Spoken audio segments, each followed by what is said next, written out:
Hello everyone, welcome back. Today let's solve the 20th top coding into questions from 48 top coding into questions. Curated by code. We'll solve this problem using Python. This problem is related to linked list. So linked list is similar to array.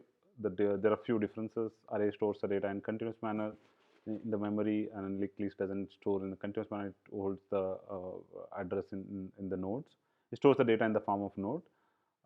So here you have two things.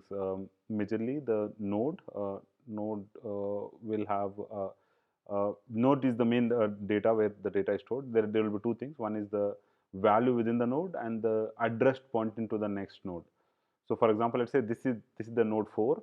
It stores the value as a 4 called value, and the next pointer which is pointing to the next node which is pointing. It contains the address of the next node.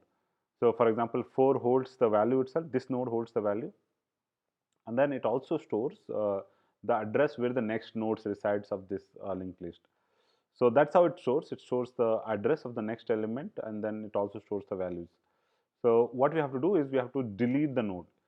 So delete the node in a linked list. For example, let's say in this case they are asking us to delete a node which node starts from head, right? Head, which is the starting point. Head, and then this is the tail, which is the end point. So head. Basically, that head is nothing but the linked list, which contains the elements 4, 5, 1, 9. So they are asking us to delete the node 5, which is this. So to delete, they are not asking us to delete the specific element, which is a different problem. So what they are asking is just to delete this node from the list.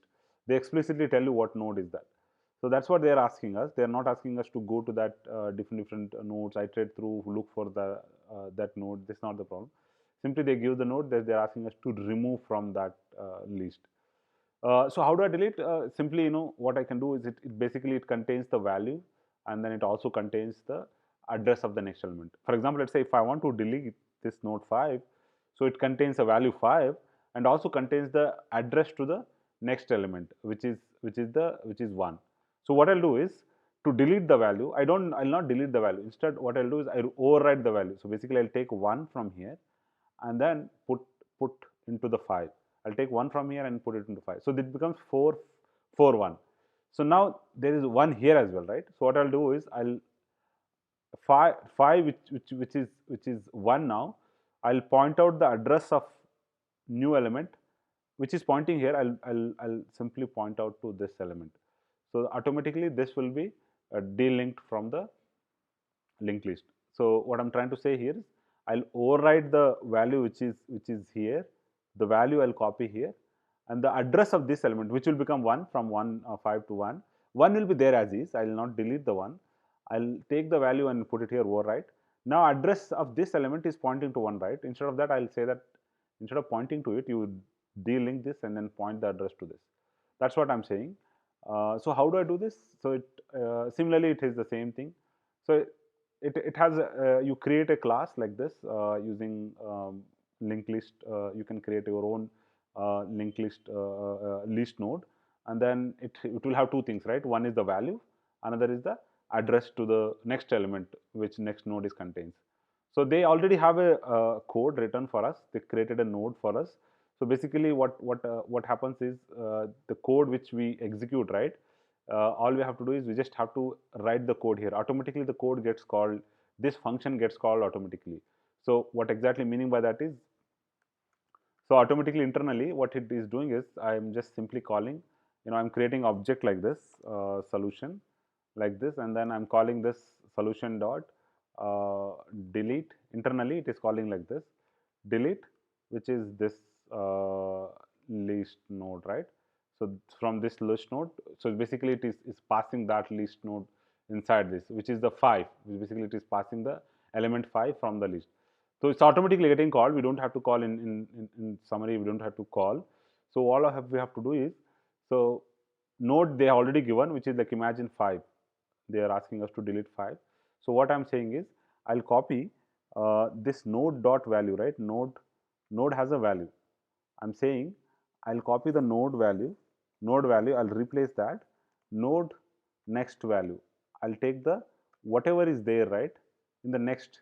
So basically here if you see, I'm taking from here, I'm basically taking whatever is here, I'm putting it here. That is what I'm doing here. Node value equal to, you take the, from the current node, you take the next value, and the node next, right? Node next, which is, node next is the next pointer. I'm saying that you point it to the next to next. So what exactly meaning by this is, so I'm here, first is I copied the value from here to here. Now this is still pointing to this node, right?